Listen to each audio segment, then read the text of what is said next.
The loan officer's eyes barely lifted from his computer screen as he shook his head dismissively. "Application denied," he said with cold finality, sliding the papers back across the marble counter. "Your credit history and employment gap make you a liability we simply can't accommodate. Before we jump back in, tell us where you're tuning in from, and if this story touches you, make sure you're subscribed because tomorrow I've saved something extra special for you." What he didn't know was that Marcus Thompson wasn't just another rejected applicant. He was a Congressional Medal of Honor recipient who had single-handedly saved 37 lives during the Battle of Kamdesh, a man whose courage under fire had been witnessed by presidents and praised by generals. When the bank manager happened to glance at the citation tucked between Marcus's documents, everything would change. The arrogance would crumble, the truth would surface, and one man's journey from battlefield hero to forgotten civilian would take an unexpected turn toward justice and recognition. This is a story about dignity, honor, and the quiet strength of those who served when their country called, even when their country seemed to forget them. The morning sun cast long shadows through the floor-to-ceiling windows of First National Bank of Denver, painting geometric patterns across the polished marble floor. The lobby hummed with the quiet efficiency of financial transactions, keyboards clicking, printers whirring, and the soft murmur of conversations about mortgages, investments, and dreams deferred. Marcus Thompson stood in the waiting area, his weathered hands clasped behind his back in a stance that spoke of military discipline even in civilian clothes. At 52, he carried himself with the bearing of a man who had faced death and emerged with his integrity intact. His gray hair was cropped short, not regulation anymore, but habit died hard. The navy blue suit he wore was his only good one, purchased years ago for his father's funeral and pulled from the closet that morning with the hope that today might mark a new beginning. In his worn leather portfolio, carefully organized in the methodical way soldiers learn to keep their gear, were the documents that told the story of his life after service. Bank statements showing modest savings accumulated through years of careful budgeting, employment records from his job at the Veterans Outreach Center, steady work but hardly lucrative, medical records documenting injuries that had ended his military career but not his determination to rebuild. And tucked beneath it all, in a manila envelope he rarely opened, was a piece of paper that carried more weight than any financial document ever could. But today, like most days, Marcus hoped it wouldn't be necessary. He wanted to be judged on who he was now, not who he had been in the mountains of Afghanistan 15 years ago. "Mr. Thompson?" A voice cut through his thoughts. He turned to see a young man approaching, mid-20s with perfectly styled hair, and a smile that didn't quite reach his eyes. The nameplate on his desk had read Bradley Hutchinson, loan officer, when Marcus had arrived an hour earlier. "Thank you for waiting," he said, though his tone suggested the delay had been an inconvenience rather than a courtesy. "Please, have a seat." Marcus followed him to a glass-enclosed office that screamed of new money and recent promotions. Bradley settled behind his desk with the casual confidence of someone who never knew genuine hardship, never wondered where his next meal would come from, never had to sleep with one eye open in hostile territory. "So," Bradley began, opening Marcus's file with theatrical precision, "you're looking to secure a business loan for, let me see here, a Green Valley landscaping company?" "That's correct," Marcus replied, his voice steady despite the knot forming in his stomach. "Green Valley Landscaping. I've been working with veterans who need job training and placement.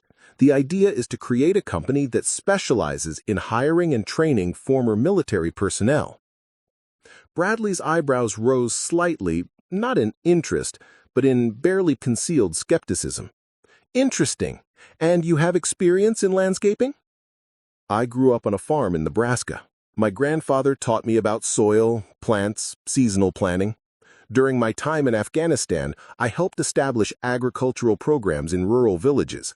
I understand the work." "Afghanistan?" Bradley repeated, making a note on his tablet.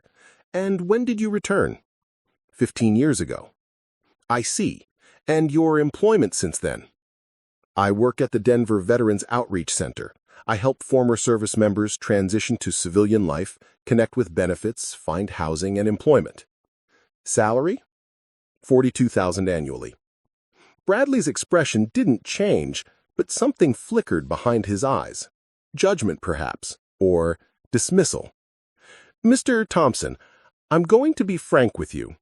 Your credit score is adequate. Not great, but adequate. However, there are some concerning gaps in your employment history. Those gaps were medical leaves. I had several surgeries related to injuries sustained during service. Yes, I see that noted here. The concern is stability, Mr. Thompson. Banks need to know that borrowers can maintain consistent income. Bradley leaned back in his chair, fingers steepled. Additionally, your current salary, while respectable, doesn't demonstrate the earning potential necessary for a loan of this magnitude. Marcus reached into his portfolio and pulled out a folder thick with additional documentation. I also have these character references, letters from former commanding officers, from the veterans I've helped place in jobs, from community leaders who support the program. Bradley barely glanced at the papers. Character references are nice, Mr. Thompson, but they don't pay back loans when businesses fail. And landscaping companies, well, they have a particularly high failure rate. The dismissal in his voice was becoming more pronounced, and Marcus could see where this conversation was heading. He had encountered this attitude before, not just in banks, but in job interviews, housing applications, and countless other situations where his service record seemed to matter less than his current bank balance. I understand your concerns, Marcus said, choosing his words carefully, but I'm not asking for charity. I'm proposing a sound business investment. The veteran unemployment rate in this state is still above national average. There's a real need for programs that provide both employment and purpose. Purpose doesn't make loan payments, Mr. Thompson. Bradley was already closing the file. Look, I admire what you're trying to do. Really, I do. But First National has fiduciary responsibilities to our shareholders. We can't approve loans based on good intentions. What would it take? Marcus pressed. What would I need to secure approval?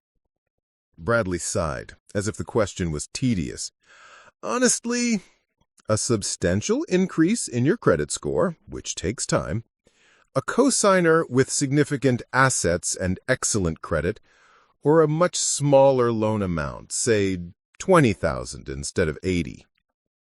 $20,000 won't cover equipment, vehicles, initial payroll, insurance, and working capital for the first 6 months. Then perhaps you should consider a different venture, something more realistic for your situation. The word realistic hung in the air like smoke from a distant fire. He'd heard it before, usually from people who had never faced a situation where reality meant choosing between completing the mission and coming home alive. People who had never understood that sometimes reality was exactly what you refused to accept. I understand your concerns, Marcus said, choosing his words carefully. But I'm not asking for charity. I'm proposing a sound business investment. The veteran unemployment rate in this state is still above national average. There's a real need for programs that provide both employment and purpose. Purpose doesn't make loan payments, Mr. Thompson. Bradley was already closing the file. Look, I admire what you're trying to do. Really, I do. But First National has fiduciary responsibilities to our shareholders. We can't approve loans based on good intentions. What would it take? Marcus pressed. What would I need to secure approval? Bradley sighed as if the question was tedious. Honestly, a substantial increase in your credit score, which takes time, a cosigner with significant assets and excellent credit, or a much smaller loan amount, say $20,000 instead of $80,000. $20,000 won't cover equipment, vehicles, initial payroll, insurance, and working capital for the first 6 months. Then perhaps you should consider a different venture, something more realistic for your situation. The word realistic hung in the air like smoke from a distant fire. He'd heard it before, usually from people who had never faced a situation where reality meant choosing between completing the mission and coming home alive. People who had never understood that sometimes reality was exactly what you refused to accept. "I understand your concerns," Marcus said, choosing his words carefully. "But I'm not asking for charity. I'm proposing a sound business investment. The veteran unemployment rate in this state is still above national average. There's a real need for programs that provide both employment and purpose." "Purpose doesn't make loan payments, Mr. Thompson." Bradley was already closing the file. "Look, I admire what you're trying to do. Really, I do. But First National has fiduciary responsibilities to our shareholders.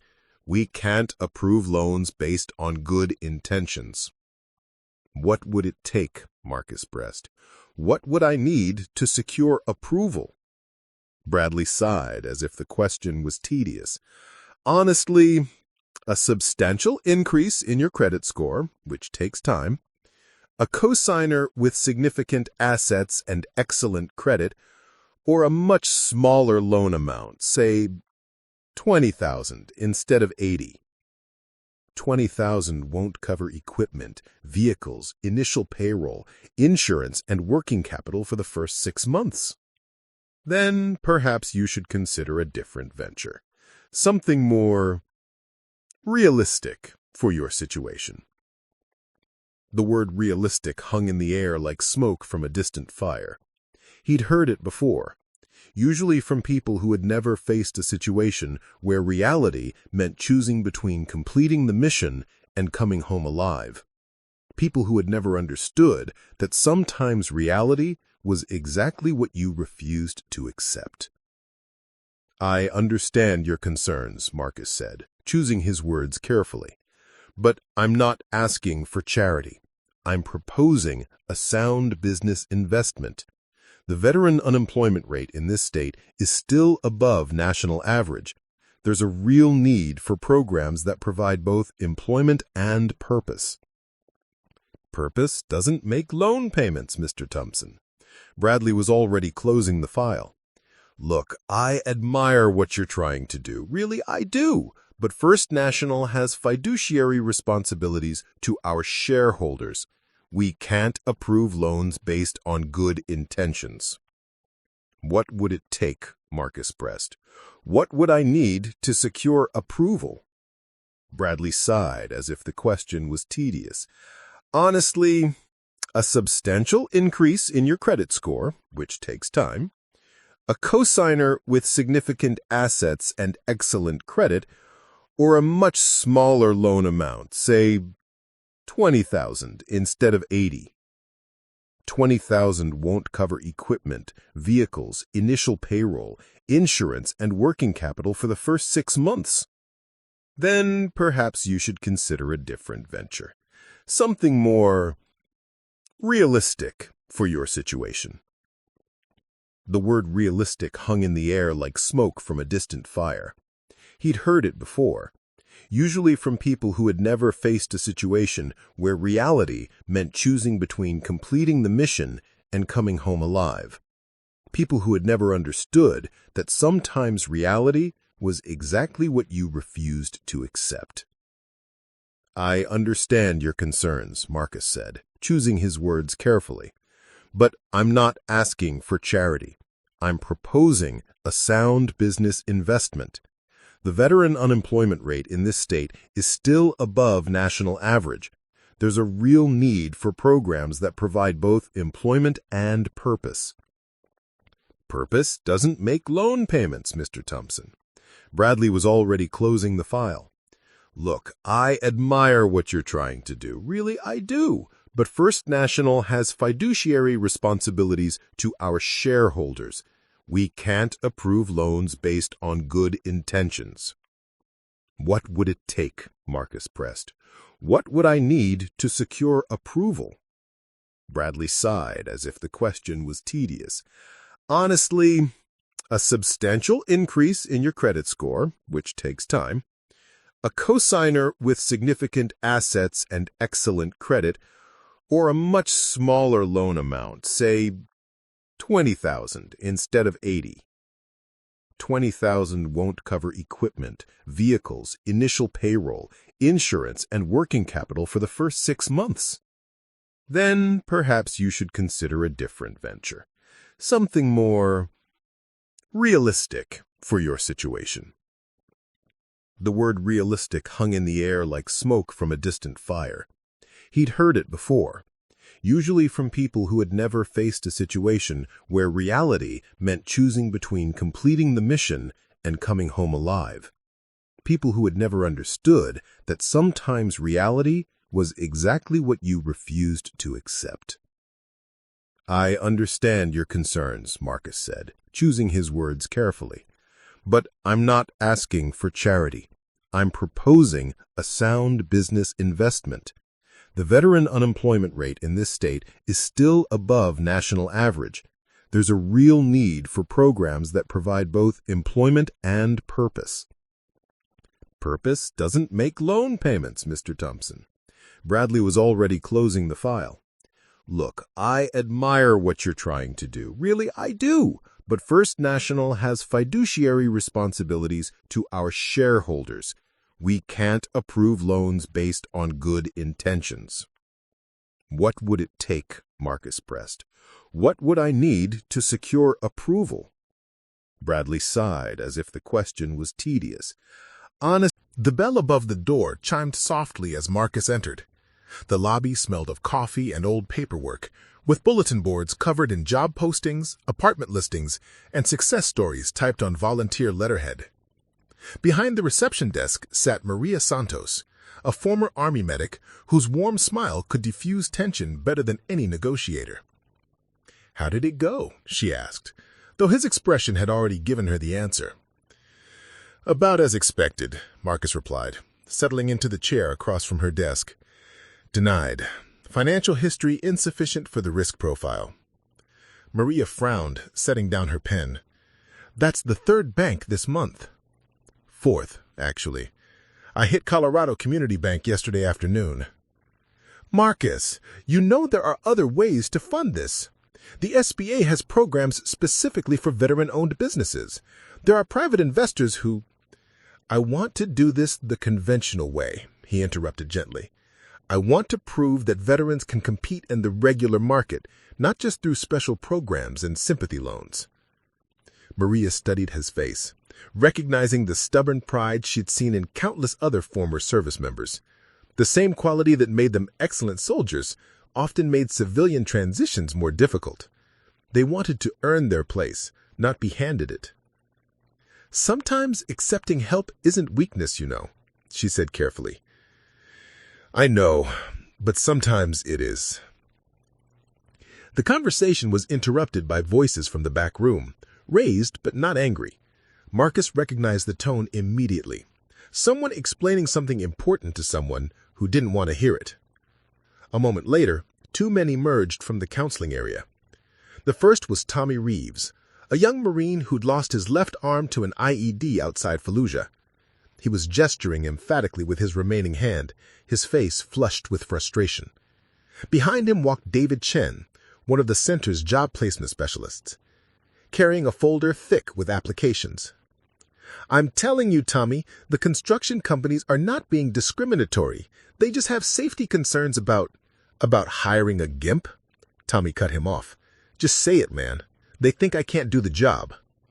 Marcus stood as they approached the front desk. He'd worked with Tommy for 6 months, watching the kid struggle with the transition from military structure to civilian uncertainty. The young Marine had skills, logistics, equipment maintenance, leadership under pressure, but potential employers seemed to see only the missing limb. "What's going on?" Marcus asked. Tommy turned. his anger immediately tempered by respect. Everyone at the center knew Marcus's reputation. Even if they didn't know the specifics, there was something about his presence that commanded attention without demanding it. "Same old story," Tommy said, his voice bitter. 15 applications, 3 callbacks, 0 offers. They all love my resume until they meet me in person. David shifted uncomfortably. "I've been trying to explain that there are other options. Administrative positions, security work."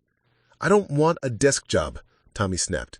"I want to build something, work with my hands, be part of a team again. Is that too much to ask?" Marcus looked between the two men, seeing the frustration on both sides. David was doing his best with limited resources and stubborn prejudices. Tommy was fighting for dignity in a world that seemed determined to define him by his limitations rather than his capabilities. "What kind of construction work interests you?" Marcus asked. "Landscaping, actually," Tommy said, some of the anger leaving his voice. "I grew up helping my dad with his lawn service back in Ohio. Always liked being outdoors, working with growing things instead of just tearing stuff down." Marcus felt something click into place. "Heavy equipment operation?" "Trained on everything from bobcats to excavators. Did a lot of earthworks in Iraq, building berms, clearing roads, setting up defensive positions." "Team leadership?" "Squad leader for 2 years before," Tommy gestured at his missing arm, "before this happened." I nodded slowly, an idea forming. "David, can I borrow your office for a few minutes?" "Sure, but I should warn you, I've already run through all the landscaping companies in the area. The response has been, I'm not looking him a job. I'm offering him one." Tommy's eyes widened. "Sir, I don't understand." "Green Valley Landscaping," Marcus explained, leading them toward David's small office. "Veteran-owned, veteran-staffed. The business plan calls for 12 full-time positions in the first year, expanding to 25 by 3. They settled into the cramped office, David behind his desk, Tommy and Marcus in folding chairs. Marcus pulled out his portfolio, the same leather case he'd carried into the bank that morning, and spread the business plan across the desk. "The concept is simple: commercial and residential landscaping with a focus on sustainable practices and military precision. We hire veterans exclusively, provide on-the-job training for those who need it, and build a reputation for excellence that opens doors instead of closing them." Tommy leaned forward, studying the documents. "This is exactly what I was hoping to find, but how does it help if the banks won't fund it?" "That's the challenge we're facing," Marcus admitted. "I've been turned down by 4 lenders in the past month. The feedback is always the same: insufficient collateral, questionable employment history, high-risk demographic." "High-risk demographic?" David frowned. "Veterans," Marcus said simply. "Some lenders still see us as damaged goods. PTSD, substance abuse, reliability issues. They don't look at the positives: discipline, loyalty, ability to work under pressure." "That's illegal," David said. "Proving discrimination is nearly impossible when they can point to credit scores and employment gaps. They don't have to say they won't lend to veterans. They just have to find other reasons." Tommy was still studying the business plan, his finger tracing over projected revenues and staffing charts. "Mr. Thompson, this is solid work, professional quality. How much experience do you have in landscaping?" "Grew up on a farm, learned the basics from my grandfather. Spent time in Afghanistan, working with agricultural programs, helping farmers rebuild after the fighting moved through their areas. And I've been researching the Colorado market for 2 years. What about equipment, vehicles, office space?" "All accounted for in the loan application. $80,000 would cover startup costs, initial payroll, insurance, and 6 months of operating expenses." Tommy sat back, something like hope flickering in his eyes. "And you really think this could work?" "I know it could work. The question is whether anyone else believes it." Maria appeared in the doorway, holding a steaming cup of coffee. "Sorry to interrupt, but Marcus, there's someone here to see you." "I didn't have any appointments scheduled." "He says he's from First National Bank. Something about your application." Marcus felt his pulse quickened. Bradley Hutchinson's dismissive tone that morning hadn't left room for reconsideration, but perhaps someone higher up had reviewed the file. Maybe there was still a chance. "I'll be right there," he said, then turned to Tommy. "Think about what we discussed. If this loan comes through, I'll need good people from day one." Tommy nodded eagerly. "Yes, sir. Absolutely." Marcus walked back to the lobby, where a man in an expensive suit was examining the veteran success stories posted on the bulletin board. He was older than Bradley, probably mid-40s, with silver threading through his dark hair and the kind of posture that spoke of authority. "Mr. Thompson," he extended his hand. "Robert Harrison, Senior Vice President at First National. I understand you met with one of our loan officers this morning." "That's correct," replied Marcus, shaking the offered hand. The grip was firm, confident, but not aggressive. "I wonder if we might speak privately. Perhaps there's somewhere we could sit down?" Marcus gestured toward a small conference room used for financial counseling sessions. Harrison followed, carrying a briefcase that looked like it cost more than most people made in a month. "I'll be direct, Mr. Thompson," Harrison began once they were seated. "I reviewed your loan application after Mr. Hutchinson filed his recommendation for denial." Marcus kept his expression neutral, though his chest tightened. "I see. The decision was premature. There are aspects of your application that weren't fully considered." Harrison opened his briefcase and pulled out Marcus's file. "Your military record, for instance. The employment gap Mr. Hutchinson noted as a concern. Those were medical leaves related to combat injuries, correct?" "That's correct." "And your current position at this facility. You've been here how long?" 3 years. Started part-time while recovering from my final surgery, went full-time 18 months ago." Harrison made notes in the margin of the file. "Your supervisor speaks very highly of your work.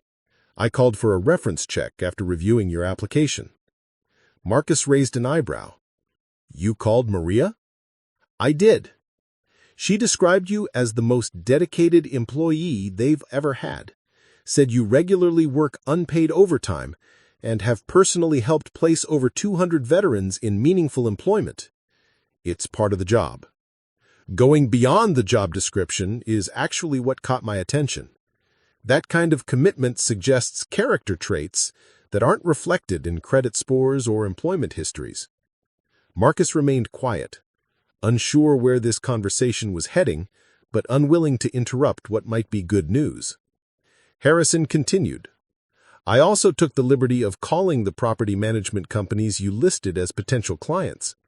All 3 confirmed their interest in contracting with your proposed business. One mentioned that they've been looking for a landscaping service with military attention to detail." "So you're reconsidering the loan?" "I'm reconsidering the evaluation process," he corrected. "Sometimes our standard metrics don't capture the full picture of an applicant's potential." Marcus felt something cautious rising in his chest, not quite hope, but the possibility of it. "What would that mean, practically speaking?" "It means I'd like to schedule a formal review with our senior lending committee, next Thursday if you're available. Bring updated references, any additional documentation that supports your business plan, and prepare to present your vision in person."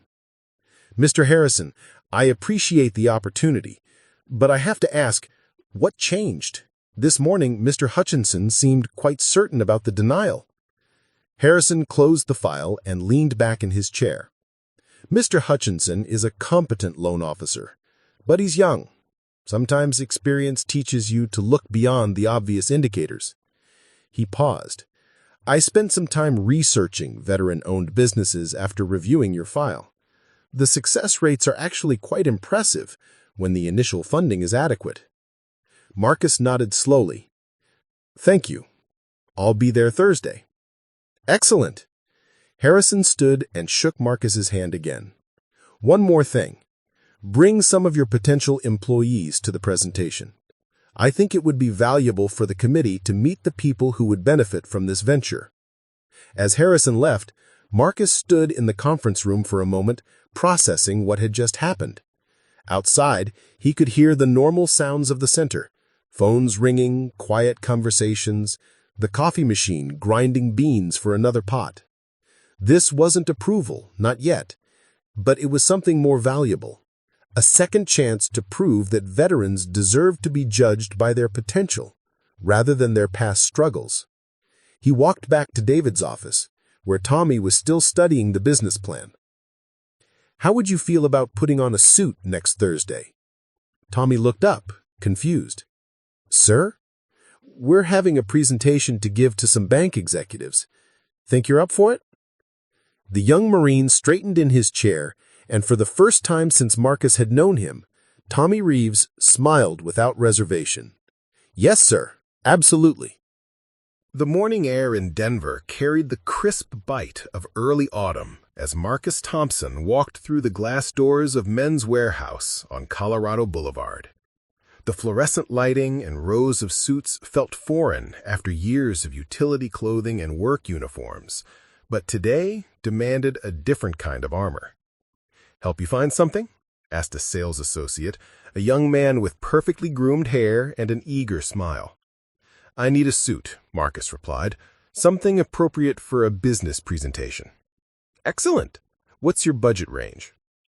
Marcus hesitated. His savings account, carefully preserved over 3 years of modest living, could handle a quality suit, but every dollar spent here was a dollar not available for the business. Still, first impressions mattered, especially when you were asking people to trust you with their money. "Something professional but not excessive," he said. "This is for a bank presentation, not a wedding." The associate nodded and began pulling options from the rack. As Marcus examined the choices, his phone buzzed with a text message from Tommy Reeves. "Borrowed my brother's suit. Looks decent. Nervous as hell, though." Marcus smiled and typed back, "Confidence comes from preparation. We've got this." But as he stood in the fitting room mirror, adjusting the shoulders of a charcoal gray suit that cost more than he'd spent on clothing in the past 2 years, Marcus wondered if confidence was enough. The reflection staring back at him looked like a businessman, but underneath the fabric, he still felt like a soldier trying to navigate unfamiliar terrain. 2 hours later, he was back at the Veterans Outreach Center, the new suit hanging in his truck while he worked on the presentation materials that could make or break everything. The conference room had been transformed into a war room, with business plans, financial projections, and reference letters spread across every available surface. Maria Santos sat across from him, reviewing the speaking notes he'd prepared. "This is solid," she said, tapping the pages with her pen. "You've covered the market analysis, staffing plan, equipment needs, projected growth. What about the personal element?" "What do you mean?" "The committee needs to understand why this matters. Not just the business case, but the human impact." She gestured toward the lobby, where several veterans were working with job counselors. "You're not just starting a landscaping company. You're creating a lifeline for people who've served their country and deserve better than minimum wage jobs with no future." Marcus nodded, making notes in the margin. "I don't want to oversell the sympathy angle, though. Banks invest in profitable businesses, not charity cases. There's a difference between asking for charity and demonstrating value," Maria replied. "These men and women bring skills that most employees don't have: discipline, loyalty, ability to work as a team under pressure. That's not charity, that's competitive advantage." The door opened and Tommy Reeves walked in, followed by 3 other veterans from the center. Carlos Martinez had served in the Navy and possessed mechanical skills that could maintain any piece of equipment. Janet Williams was an Army logistics specialist who could organize complex supply chains in her sleep. Mike Anderson was a former Air Force sergeant with leadership experience and a calm demeanor that made clients feel secure.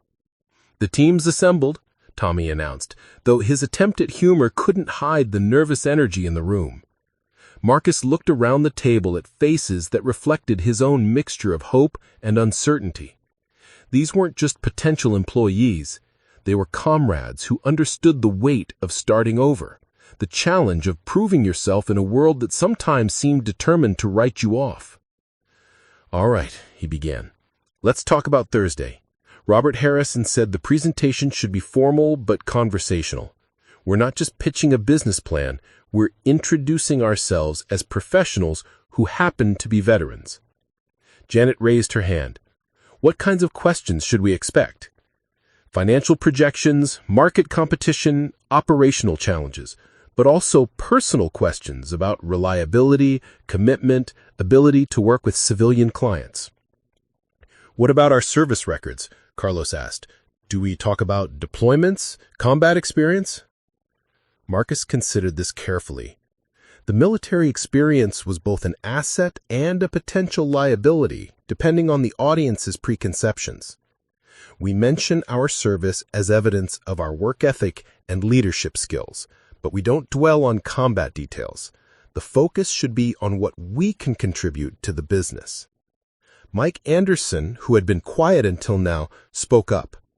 "Mr. Thompson, I have to ask, what happens if they say no? I've got a family to support, and I can't afford to pin all my hopes on one opportunity." The question hung in the air, voicing the fear they all carried. Marcus had asked himself the same thing every night since Harrison's visit. "If they say no, we find another way," Marcus said simply. "Other banks, private investors, SBA loans. This is the first option, not the only option." "But you believe in this one," Tommy said. It wasn't the question. "I believe Harrison is different from the loan officer I met Monday morning. He took time to research veteran-owned businesses. He called our references. He's giving us a chance to present our case instead of just reviewing paperwork." Maria stood and walked to the whiteboard at the front of the room. "Let's run through the presentation one more time. Marcus, you'll open with the market opportunity. Tommy, you'll discuss the operational plan. Janet handles logistics and supply chain. Carlos covers equipment and maintenance. Mike talks about quality control and client relations. Then back to Marcus for financial projections and closing." They spent the next 2 hours rehearsing, refining their talking points, and anticipating questions. Marcus watched his team gain confidence as they practiced, their military training evident in how they adapted and improved with each iteration. As the afternoon wore on, other veterans from the center began gathering outside the conference room, drawn by curiosity and hope. Word had spread about the business opportunity, and Marcus could see the hunger in their eyes, not just for jobs, but for purpose, for the chance to be part of something meaningful again. During a break, David Chen pulled Marcus aside. "You know there are 12 people on the waiting list if this gets approved," he said quietly. "Veterans who heard about the opportunity and want in." "I know. The plan calls for expansion in year 2. And if it doesn't get approved?" Marcus looked through the glass at the faces in the lobby, men and women who had served their country and were still serving in their own ways, helping other veterans navigate the challenges of civilian life. They deserved better than the disappointments and rejections that had become routine. "Then we find another way," he repeated, "because giving up isn't an option." That evening, Marcus sat in his small apartment, reviewing the presentation materials one final time. The place was modest, a one-bedroom unit in a complex that had seen better decades, but it was clean and organized with military precision.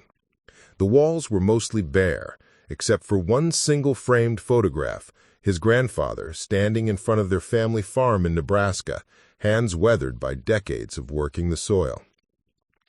His phone rang, interrupting his thoughts. The caller ID showed a number he didn't recognize. "Mr. Thompson, this is Colonel Rebecca Foster, retired. I understand you have a presentation at First National on Thursday." Marcus sat up straighter. "Yes, ma'am. May I ask how you heard about it?" "Robert Harrison called me. We served together in Germany back in the 80s. He wanted a military perspective on your business plan." Marcus felt his pulse quicken. "I see. I reviewed your file, Mr. Thompson. Impressive service record. What you're trying to do with this landscaping company, it's exactly what we need more of. Veterans helping veterans find their place in the civilian world. Thank you, Colonel. That's certainly the goal. I wanted you to know that Harrison is genuinely interested in making this work. He's not going through the motions to check a box, but the lending committee includes some old-school bankers who might need convincing. Any advice? Foster paused. Be yourselves. Don't try to hide your military background or apologize for it. These are businessmen, but they're also Americans who understand the value of service. Show them that hiring veterans isn't charity, it's smart business. After ending the call, Marcus felt something shift in his chest. This wasn't just about getting a loan anymore. It was about proving that veterans could compete and succeed in the civilian marketplace, that their skills and experience were assets rather than liabilities. He walked to his closet and looked at the new suit hanging there, still tagged and pressed. Tomorrow, he would put it on and walk into that bank, not as a supplicant begging for help, but as a businessman presenting a solid opportunity. The presentation would succeed or fail on its merits, but either way, Marcus Thompson would face it with the same courage that had carried him through hostile territory years before. The battlefield had changed, but the mission remained the same. Take care of your people and complete the objective. As he prepared for bed, Marcus pulled out a small wooden box from his dresser drawer. Inside, wrapped in tissue paper, lay a medal he rarely looked at but never forgot. The Congressional Medal of Honor, awarded for actions in Afghanistan that had saved 37 lives but cost him his military career. He didn't plan to mention it during the presentation. The business should stand on its own merits, not on past heroics. But holding it reminded him of something important. He had faced impossible odds before and found a way to succeed. Thursday would be different, but he was still the same man who had refused to leave anyone behind, no matter the cost. The medal went back in the box back in the drawer. Tomorrow would require different kinds of courage, but courage nonetheless. Outside his window, Denver glittered in the darkness, full of possibilities and second chances. Somewhere in that maze of lights were the veterans he hoped to employ, the clients he planned to serve, and the future he was determined to build. The presentation was less than 18 hours away. The marble lobby of First National Bank felt different on Thursday morning. What had seemed imposing and cold 5 days earlier now appeared merely formal, a stage where business was conducted rather than a fortress designed to exclude. Marcus Thompson adjusted his tie one final time as he waited near the elevator bank. The charcoal gray suit transformed him into someone the banking world could take seriously. Beside him, his team made their own final preparations. Tommy Reeves had borrowed his older brother's navy suit, which fit well enough despite being slightly loose in the shoulders. Janet Williams wore a conservative black blazer with matching slacks that emphasized her military bearing without announcing it. Carlos Martinez and Mike Anderson had both invested in new shirts and ties, understanding that this presentation represented more than just a business opportunity. It was their chance to redefine how the world saw them. "Elevators here," Tommy announced, his voice steady despite the tension Marcus could see around his eyes. Excellent. Mr. Harrison is expecting you in the Jefferson Conference Room, right down this hallway, last door on the left. The Jefferson Conference Room was impressive without being ostentatious. A long table surrounded by leather chairs with floor-to-ceiling windows offering a panoramic view of downtown Denver. Robert Harrison stood at the far end, reviewing documents, while 3 other executives examined copies of the business plan. "Gentlemen, Miss Williams," Harrison said, rising to greet them, "thank you for coming. Please, have a seat." Marcus took the chair closest to the presentation screen, with his team arranged to his left. Across the table sat the lending committee. Harrison, a stern-looking woman in her 60s who introduced herself as Senior Vice President Patricia Caldwell, and a younger man named James Morrison who appeared to be taking notes on a tablet. "Before we begin," Harrison said, "I want to thank you all for taking the time to be here today. It's not often we have the opportunity to meet potential employees as part of a loan review, but this situation seemed to warrant a more personal approach." Patricia Caldwell leaned forward slightly. Mr. Thompson, I've reviewed your application materials, and I must say, the business plan is quite thorough. However, I have some concerns about the financial projections. The landscaping industry is notoriously seasonal and weather-dependent. How do you plan to maintain consistent cash flow during the winter months? Marcus anticipated this question. Excellent point, Mrs. Caldwell. Our business model includes snow removal and winter maintenance services, which actually represent our highest margin opportunities. Colorado's climate means landscaping companies that adapt to seasonal demands often see their strongest profits during the winter months. He clicked to the next slide, showing a detailed breakdown of seasonal revenue streams. Additionally, we're planning to secure several multi-year commercial contracts that provide steady income regardless of weather fluctuations. James Morrison spoke up. What about insurance costs? I imagine workers' compensation premiums are significant in this industry.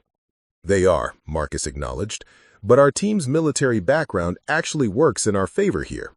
Insurance companies recognize that veterans typically have lower accident rates due to their training in safety protocols and risk management.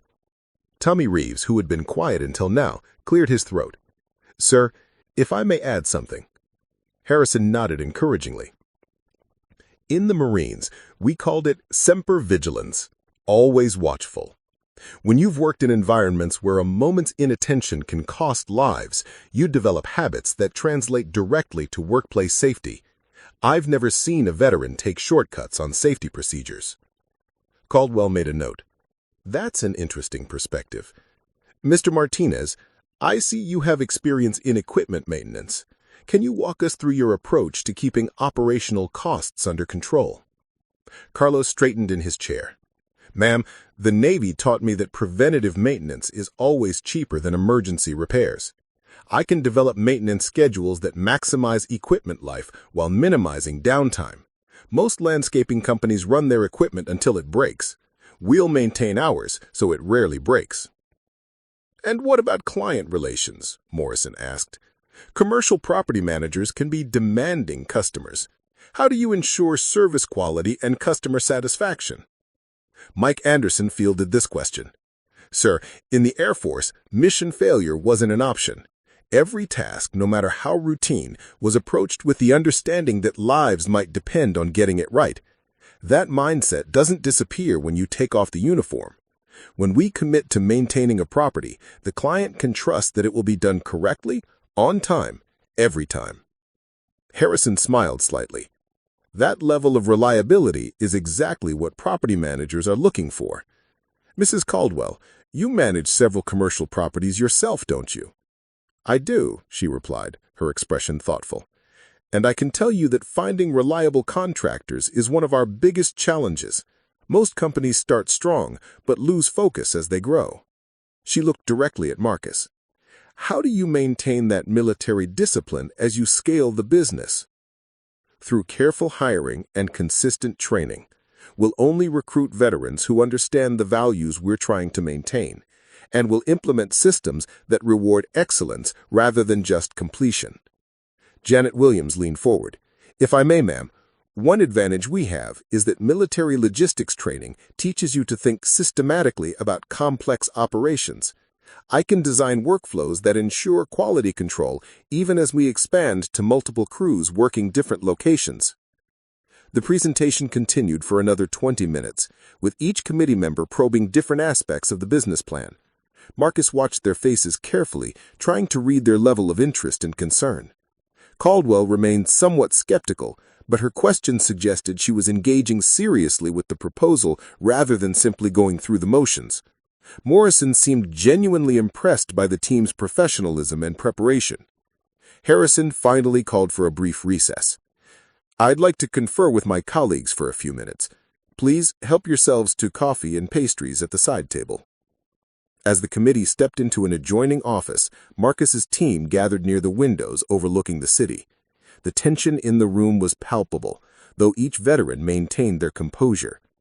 I think it's going well, Janet whispered. Caldwell's questions are tough, but she's listening to the answers. Morrison seemed sold. Did you see his reaction when Mike talked about mission reliability? Marcus nodded, but remained cautious. Harrison brought us here because he believes in the concept. The question is whether he can convince the others to take the financial risk. Through the glass partition, they could see the three executives in animated discussion. Caldwell was reviewing documents while Harrison gestured emphatically. Morrison appeared to be mediating between different viewpoints. After 10 minutes that felt like an hour, the committee returned to the conference room. Harrison resumed his seat with an expression that revealed nothing. Mr. Thompson, your presentation was excellent, and your team impressed us with their professionalism and expertise, he began.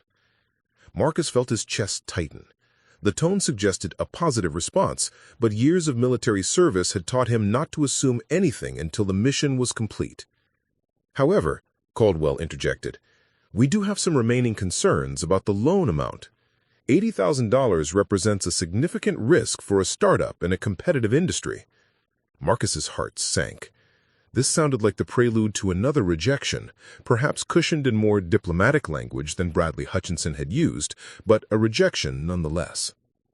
Which is why, Harrison continued, we'd like to propose a modified arrangement. We're prepared to approve a $40,000 initial loan with the possibility of additional funding based on first-year performance metrics. The room went silent. Marcus felt his team's disappointment. $40,000 was barely half of what they needed for a proper launch, but it was also more than zero, more than the outright rejection they'd received everywhere else. The reduced amount would require scaling back your initial plans, Morrison added. Fewer employees, less equipment, smaller operational scope, but it would allow you to prove the concept with reduced risk to all parties. Marcus exchanged glances with his team. This wasn't the victory they'd hoped for, but it was an opening, a chance to demonstrate their capabilities and earn the trust necessary for larger investments. We appreciate the offer, Marcus said carefully. Could we have a few minutes to discuss the implications with my team? Of course, Harrison replied.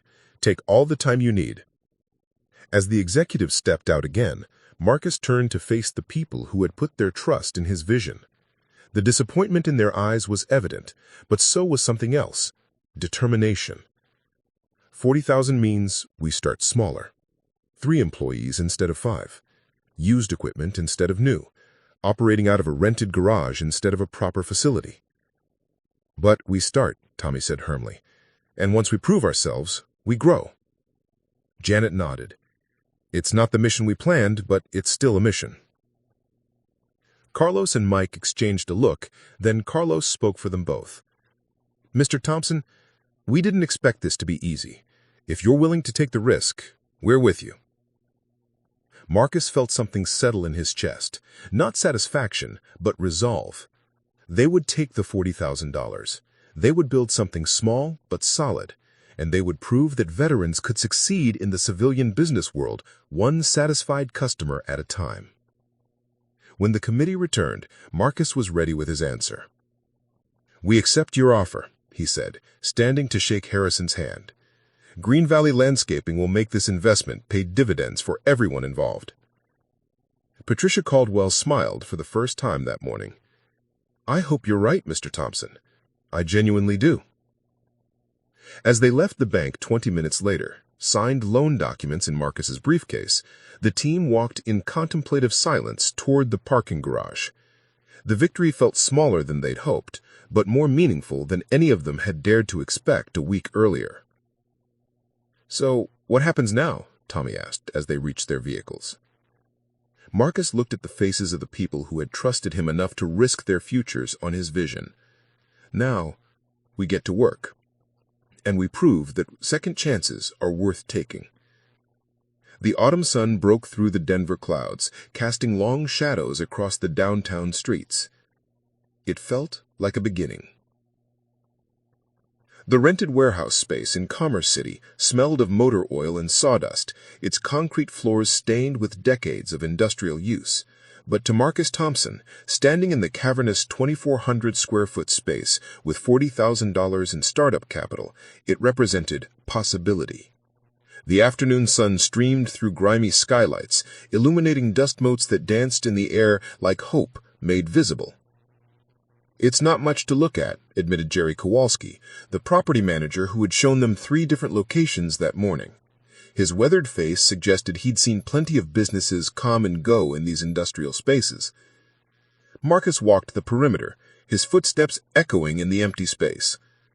Tommy Reeves followed behind him, taking measurements with a contractor's tape measure they'd borrowed from the Veterans Outreach Center. In one corner, Marcus could envision a workshop area for equipment maintenance. Against the far wall, space for storing mowers, edgers, and hand tools. Near the front, a modest office where Janet Williams could manage scheduling and client communications. The loading dock is the real selling point, Kowalski continued, gesturing toward the large overhead door at the rear of the building. Drive your trucks right in for loading and unloading.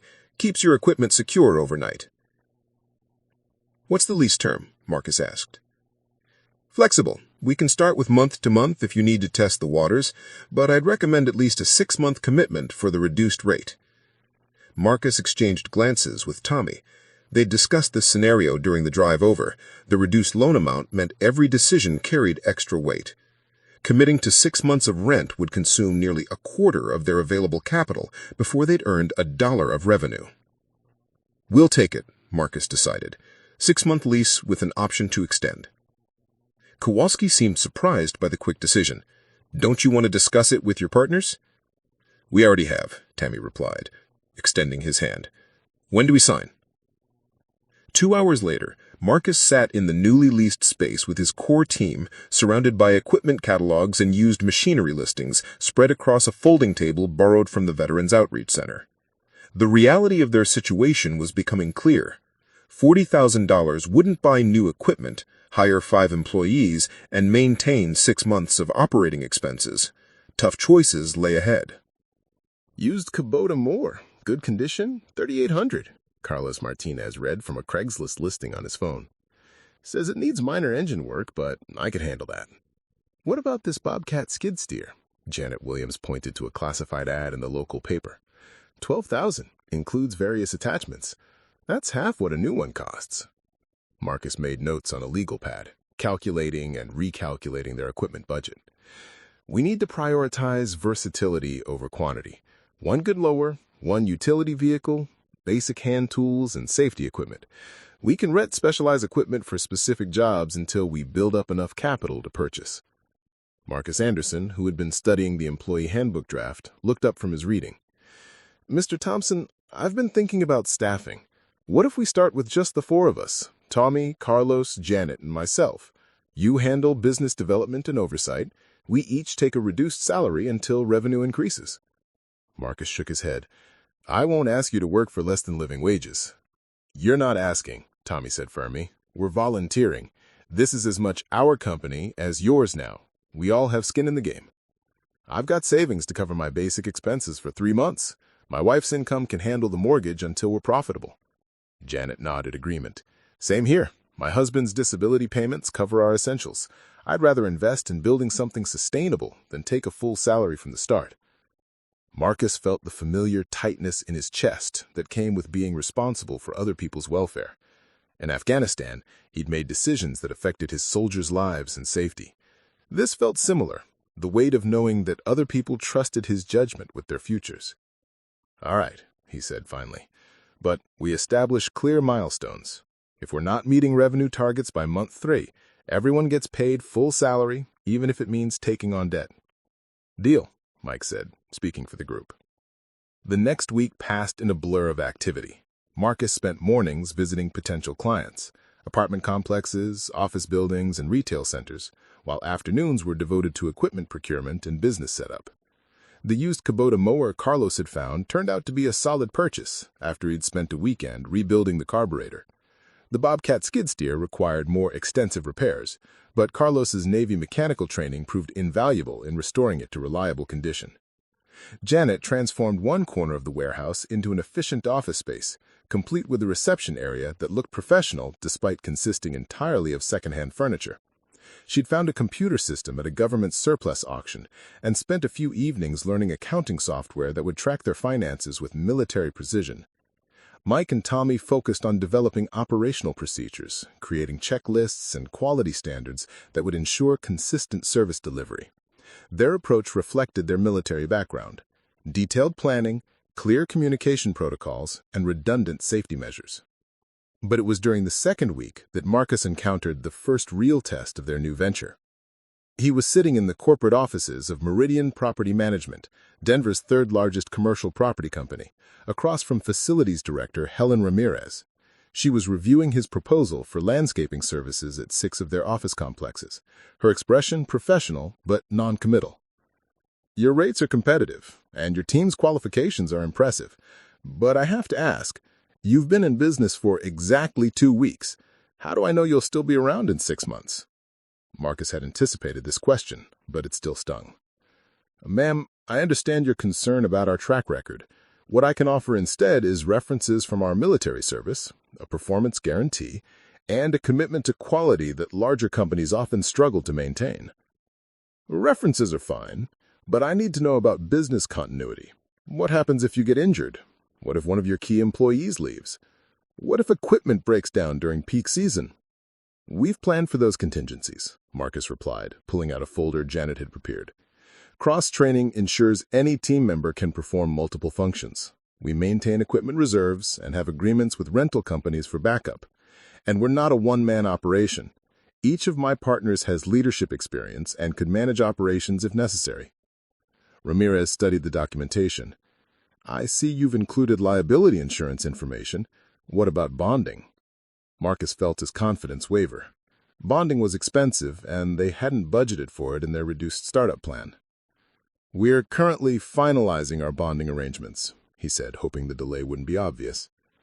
"Mr. Thompson, I appreciate your thoroughness, but I think you might be better suited for smaller residential clients until you establish your business credentials. Commercial property management requires vendors who can demonstrate financial stability and operational capacity." Marcus gathered his materials, recognizing the polite rejection.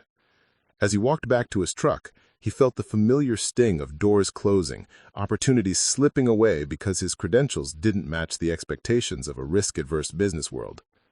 But by the time he reached the warehouse, frustration had transformed into determination.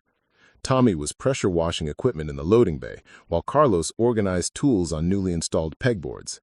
Janet was on the phone with a potential residential client, her voice professional and confident. "How'd it go?" Mike asked as Marcus entered. "They want to see an established track record before committing to commercial contracts. So, we'll build one." He walked to the whiteboard where they've been tracking potential clients and wrote "Residential Focus" at the top in large letters. "If commercial property companies won't take a chance on us yet, we'll prove ourselves with homeowners first. Build a reputation for quality work, reliability, and attention to detail. The commercial contracts will follow." Tommy shut off the pressure washer and walked over, wiping his hands on a shop towel. "How long do you think that'll take?" "However long it takes," Marcus replied.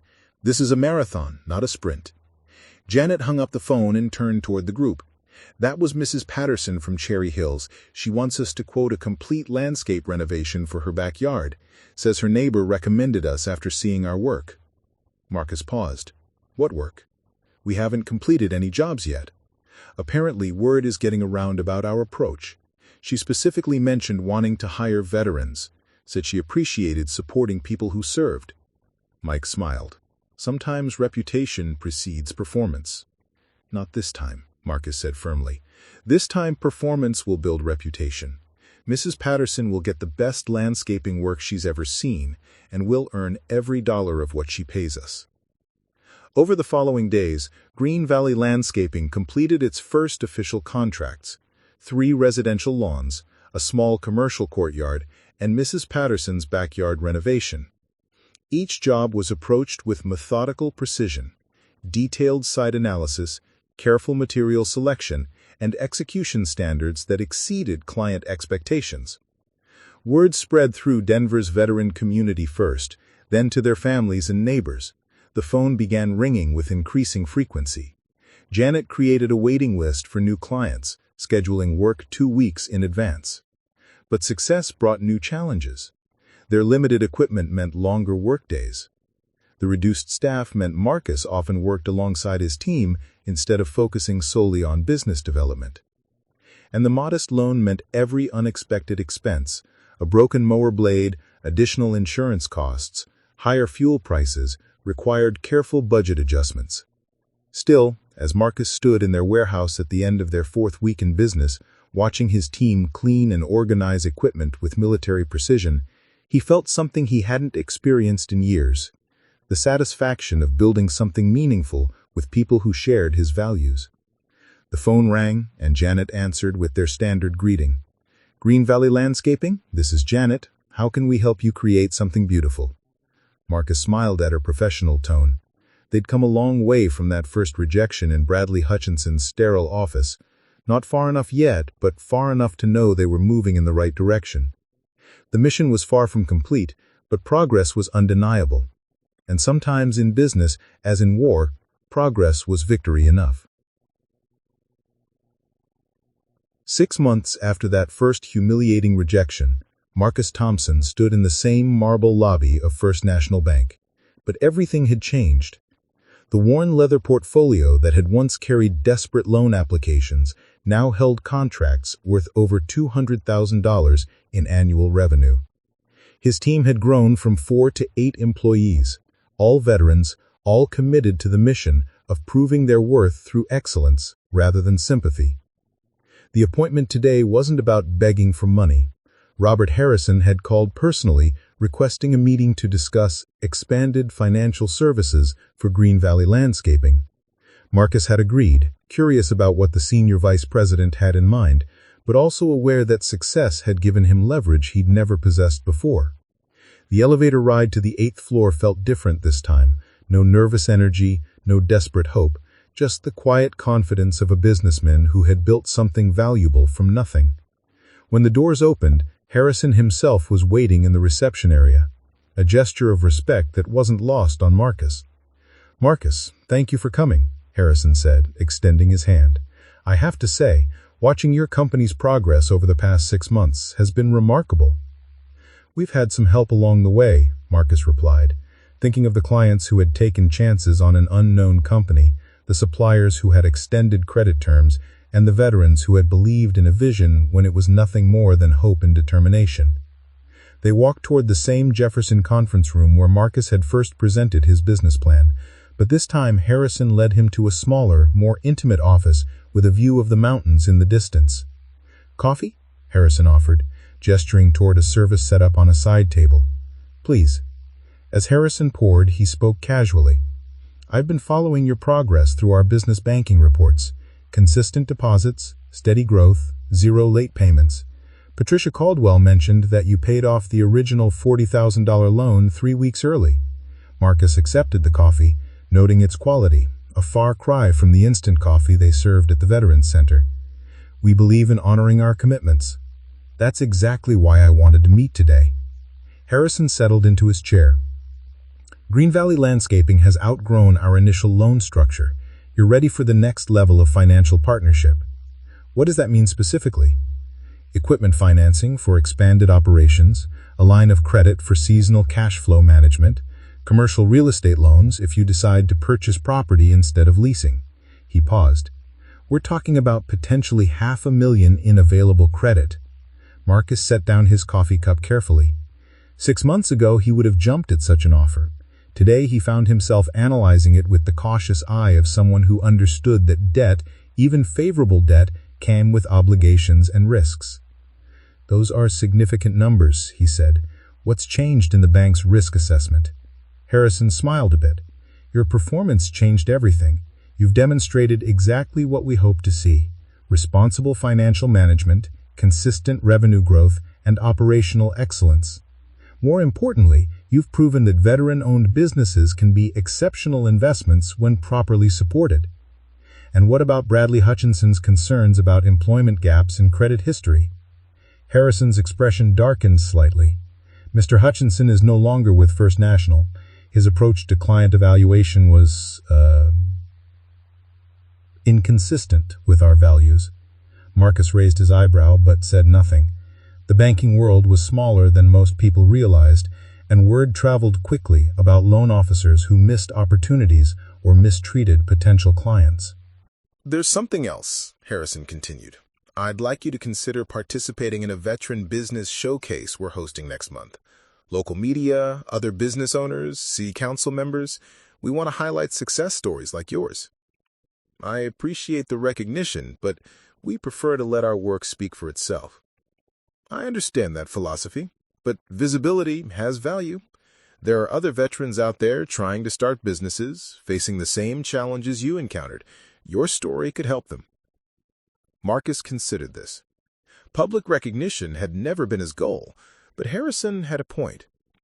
How many other veterans were sitting in loan officers' offices right now, being dismissed because of employment gaps or unconventional backgrounds? What would be required? A brief presentation about your journey, maybe bring some of your team members. Nothing elaborate, just authentic storytelling about how you built the company. Marcus nodded slowly. I'll discuss it with my team. The conversation continued for another 20 minutes, covering expansion plans, equipment needs, and market opportunities. As it concluded, Harrison walked Marcus back toward the elevator bank. There's one more thing, Harrison said as they reached the elevator. I never properly apologized for how you were treated during that first visit. Mr. Hutchinson's behavior was unacceptable. No apology necessary. That rejection taught us to be more creative, more determined. Sometimes obstacles become advantages. Still, it was wrong. You deserve better. The elevator doors opened, and Marcus stepped inside. As they began to close, he turned back to Harrison. Mr. Harrison, can I ask you something? Of course. What made you look at our application a second time? What convinced you to give us that first chance? Harrison was quiet for a moment. Honestly, it was a conversation with my father. He served in Vietnam, came home to a world that wasn't always welcoming to veterans. He reminded me that sometimes the best investments are the ones that seem risky on paper, but are backed by character and commitment. The doors closed, and Marcus rode down to the lobby in contemplative silence. The meeting had gone better than expected, opening doors to growth opportunities he hadn't even considered 6 months earlier. But success brought its own challenges and responsibilities. 2 weeks later, Marcus stood on a small stage in the First National Bank community room, looking out at an audience of business owners, community leaders, and veterans. His team sat in the front row: Tommy, Carlos, Janet, Mike, and 4 new employees they'd hired as the business expanded. 6 months ago, I was denied a loan from this very bank. The loan officer told me that veterans were high-risk borrowers, that our employment gaps and unconventional backgrounds made us poor investments. A murmur went through the audience. Harrison, sitting with the other bank executives, shifted uncomfortably. He wasn't entirely wrong, Marcus continued. Veterans do represent a risk, but not the kind he imagined. We're risky because we refuse to accept failure. We're dangerous because we won't quit when things get difficult. We're unpredictable because we're willing to sacrifice personal comfort for mission success. He clicked to the first slide of his presentation, showing before and after photos of their warehouse space. Green Valley Landscaping started with 4 people, used equipment, and a dream of proving that veterans could compete in the civilian business world. Today, we employ 8 full-time veterans, serve over 60 regular clients, and have a waiting list for our services. The presentation continued for 15 minutes, covering their growth, challenges, and plans for expansion. Marcus spoke about the importance of seeing veterans as assets rather than liabilities, about the value of military training in developing business discipline and customer service excellence. But it was when he reached the final slide that the real impact became clear. Instead of financial projections or growth charts, the screen showed a simple photograph: his team standing together in front of their warehouse, wearing matching Green Valley Landscaping shirts, their faces reflecting pride and purpose. This isn't just a business success story. It's proof that second chances, when given to the right people for the right reasons, can create value that extends beyond profit margins. He paused, looking directly at the veterans scattered throughout the audience. To the veterans here tonight who are considering starting your own businesses, let me tell you something. Rejection isn't failure unless you let it be final. That first no taught us to be better prepared, more determined, and more focused on what really mattered. Sometimes the best thing that can happen to you is having someone underestimate your potential. The applause that followed was sustained and genuine. As Marcus stepped down from the stage, he was approached by several audience members, other business owners interested in hiring veterans, potential clients, and most importantly, veterans seeking advice about their own entrepreneurial dreams. One young woman, a former Army logistics specialist named Sarah Chen, introduced herself with nervous energy that reminded Marcus of his own uncertainty 6 months earlier. "Mr. Thompson, I'm trying to start a catering business, but every bank says I don't have enough collateral or experience. Did you ever think about giving up?" Marcus considered the question seriously. "Every day for the first 3 months, but then I realized that giving up would mean letting down not just myself, but every veteran who needed to see that success was possible. What advice would you give someone just starting out?" "Start with what you have, not what you wish you had. Focus on being excellent at a small scale before trying to be adequate at a large scale. And remember that every no is just directing you toward the right yes." As the evening wound down, Marcus found himself in conversation with Robert Harrison near the refreshment table. "That was quite a presentation. I think you changed some minds tonight." "I hope so. Change usually starts with one person willing to see things differently." Harrison extended his hand. "Marcus, it's been an honor watching you build this company. I hope this is just the beginning of a long partnership." As they shook hands, Marcus reflected on the journey that had brought him to this moment. 6 months ago, he'd been a rejected loan applicant, dismissed by a system that couldn't see past his unconventional background. Tonight, he was a respected business owner, invited to share his story with community leaders. But more importantly, he was proof that veterans could succeed not despite their military background, but because of it. The discipline, loyalty, and mission-focused mindset that defined military service translated directly into business excellence when given the proper opportunity. Later that evening, as Marcus drove home through the quiet Denver streets, his phone buzzed with a text message from Tommy Reeves. "Boss, just got a call from Sarah Chen. She wants to hire us to landscape the outdoor area for her new catering facility.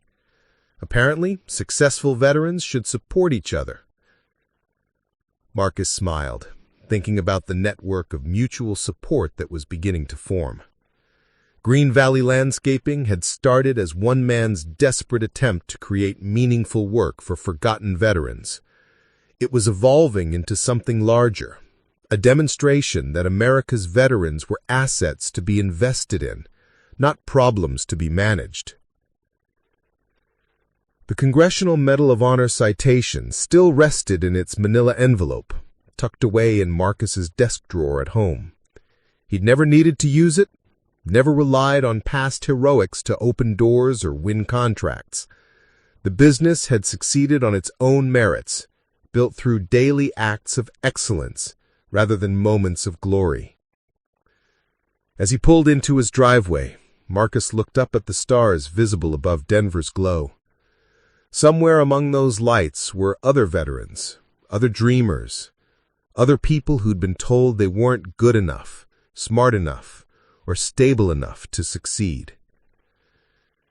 Tomorrow, Green Valley Landscaping would continue proving them wrong, one satisfied customer at a time. The mission was far from over, but Marcus Thompson had learned something valuable. Sometimes, the greatest victory isn't conquering your enemies. It's proving your worth to those who doubted you, then using that success to lift up others who face the same challenges.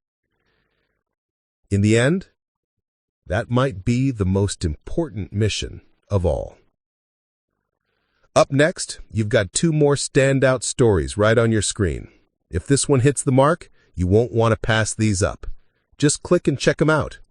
And don't forget to like, subscribe, and turn on the notification bell so you don't miss any upload from us.